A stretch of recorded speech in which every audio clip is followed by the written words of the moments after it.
காரணம். யாரெல்லாம் தங்களுடைய வாழ்க்கையில் உங்களுக்கு விதிக்கப்பட்டிருக்கக்கூடிய கடமையை தெளிவாக சந்தோஷமாக செய்யுங்கள். அது எந்த வேலையாக இருந்தாலும் பரவாயில்லை. அந்த வேலையை வழிபாடாக செய்யுங்கள். தினந்தோறும் காலையில் எந்திரித்து ஒரு 5 நிமிட நேரங்கள் திருப்புகளோ, கந்தரலங்காரமோ, கந்தர் அனுபூதியோ, மனதை இதம் செய்யக்கூடிய, மனதை லேசாகக்கூடிய, மனதில் இருக்கக்கூடிய அந்த கொடூரமான நம்மளை வீழ்த்தக்கூடிய எண்ணங்கள் எல்லாம் சுக்குநூறாக உடையும் வரைக்கும் கண்ணீர் மல்கி முருகனிடத்தில் பாடுங்கள்.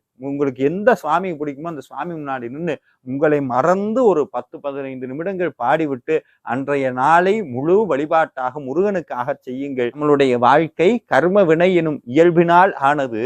அந்த இயல்பெனும் கர்மவினையை வெல்லுவதற்கு இறைவன் நமக்கு கொடுத்த ஆயுதம் பக்தியும் நம்மளுடைய கர்மயோகமும் பக்தியும் இணைந்து விட்டால் அந்த மனிதனை எந்த ஆற்றலினாலும் ஜெயிக்க முடியாது. இதைத்தான் நம்மளுடைய வள்ளுவ பெருந்தகை அழகாக சொன்னார்.